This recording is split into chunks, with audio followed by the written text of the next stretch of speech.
friends, welcome back to my channel Lucky Mickey Handmaids. இன்னைக்கு நம்ம என்ன பார்க்க போறோம் அப்படினா bubble twinkle tray எப்படி பண்றதுன்னு பத்தி பார்க்க போறோம் in concrete. வீடியோக்குள்ள போறதுக்கு முன்னாடி இந்த வீடியோ உங்களுக்கு பிடிச்சிருந்துச்சு அப்படினா கண்டிப்பா like share with your friends and family. மறக்காம கமெண்ட் செக்ஷன் பண்ணுங்க.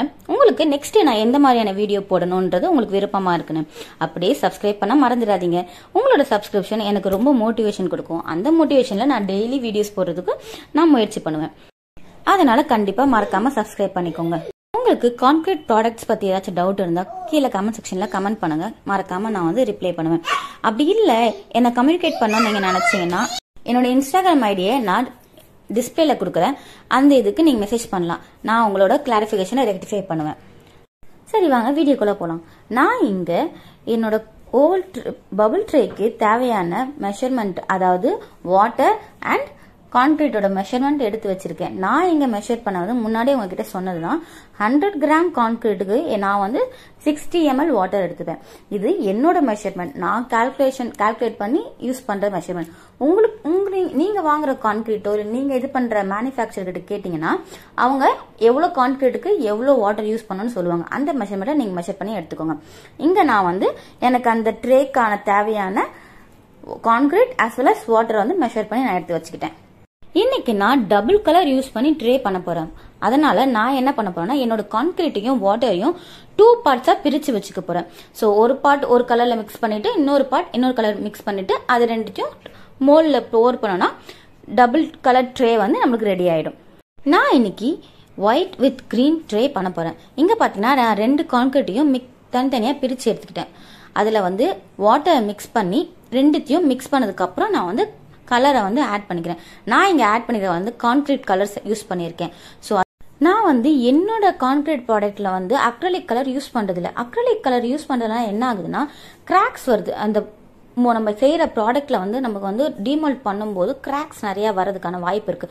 சோ அதனால நான் இங்க என்னோட கான்கிரீட் ப்ராடக்ட்க்கு நான் கான்கிரீட் பிக்மெண்ட் தான் எடுத்திருக்கேன். சோ நான் இப்போ 2 மிக்சரையும் வாட்டர் இது பண்ணி மிக்ஸ் பண்ணி எடுத்ததுக்கு அப்புறம் ஒரு ஒயிட் கலர் அப்படியே வச்சுக்க போறேன். இன்னொன்னுல கிரீன் கலர் ஆட் பண்ண போறேன். நான் கொஞ்சம் கொஞ்சமா எனக்கு தேவையான எந்த ஷேடு வேணும் அப்படின்ற இதுக்காக நான் ஃபியூ டிராப்ஸ் தான் ஆட் பண்ணுவேன். எப்பவுமே ஞாபகம் வச்சுக்கோங்க, கான்கிரீட் கலரை மிக்ஸ் பண்ணும்போது கொஞ்சம் கொஞ்சமா தான் ஆட் பண்ணணும். லைக் நம்மளுக்கு எந்த கலர் தேவையோ அது வரைக்கும் கொஞ்சம் கொஞ்சமா ஃபியூ டிராப்ஸ் ஆட் பண்ணாதான் நம்மளுக்கு தேவையான கலர் அச்சீவ் பண்ண முடியும். நான் இங்க என்னோட கான்கிரீட் மிக்சர், அதாவது பிக்மெண்ட் யூஸ் பண்ண மிக்சரை நல்லா மிக்ஸ் பண்ணிக்கிறேன்.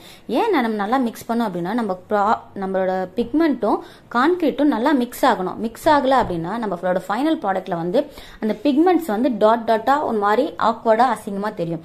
ஸோ அப்படி நம்மளுக்கு தெரியக்கூடாது அப்படின்னா நம்ம பிக்மெண்ட் மிக்ஸ் பண்ணும்போது நம்மளோட மிக்சரை கான்கிரீட் மிக்சரை நல்லா மிக்ஸ் பண்ணாதான் நம்மளுக்கு அந்த பிக்மெண்டோட டாட்ஸ் கிடைக்காது. இப்ப ட்ரேல நான் சைமல்டேனியஸா 2 கலர்ஸையும் போர் பண்ணிக்க போறேன். லைக் ஹாஃப் ஆஃப் ஒரு சைடு கிரீன் கலர் அண்ட் இன்னொரு சைடு ஒயிட் கலர்ல போட்டு மிக்ஸ் பண்ணி போட்டுக்க போறேன். போட்டதுக்கு அப்புறம் நான் காட்டுறேன். இங்க பாத்தீங்கன்னா தெரியும், நான் கொஞ்சம் கொஞ்சமா என்னோட கான்கிரீட் ஒரு சைடு ஒயிட் கலரையும் இன்னொரு சைடு கிரீன் கலரையும் போட்டுட்டு நல்லா டேப் பண்ணுவோம். சோ நீங்க கரெக்டான அளவுல கான்கிரீட்டையும் மெஷர் பண்ணி எடுத்தீங்க, மோல்ட்ல வாட்டர் ஊத்தி மெஷர் பண்ணி எடுத்தீங்க அப்படின்னா நம்மளுக்கு எக்ஸஸ் கான்கிரீட் வேஸ்டேஜ் வரவே வராது. உங்களுக்கு இதே தெரியும், நான் கரெக்டா இருக்கும் என்னோட மோல்டுக்கு ஏத்த இது நான் எடுத்திருப்பேன். இங்க பாத்தீங்கன்னா தெரியும், என்னோட மோல்டுல நான் போடுற மிக்சர் என்னோட கான்கிரீட் மிக்சர் கரெக்டா இருக்கும். எக்ஸஸா இருக்கவே இருக்காது. சோ நம்ம கரெக்டான ஃபார்முலால கரெக்டான மெஷர்மெண்ட்ல நம்ம கான்கிரீட்டை மெஷர் பண்ணி எடுத்தோம் அப்படின்னா நம்மளுக்கு வேஸ்டேஜ் வரவே வராது. எப்பவுமே வேஸ்டேஜ் இல்லாம நம்ம கான்கிரீட் ப்ராடக்ட் பண்ணோம்னா அதுதான் நம்மளுக்கு ஒரு சாட்டிஸ்பாக்சன், ஒரு 100% அச்சீவ்மெண்ட் கிடைக்கும். பாத்தீங்களா, வேஸ்டேஜே இல்லாம நம்ம பண்றோம்னு. சோ அந்த சாட்டிஸ்பாக்சன் வேணும் அப்படின்னா நீங்க கரெக்டான ஃபார்முலா கரெக்டா மெஷர் பண்ணி எடுத்து நீங்க பண்ணீங்க அப்படின்னா உங்களுக்கு வேஸ்டேஜே வராது. அதே மாதிரி இந்த நம்ம கான்கிரீட்டை நம்ம இது போட்டதுக்கு அப்புறம் நல்லா டேப் பண்ணணும்.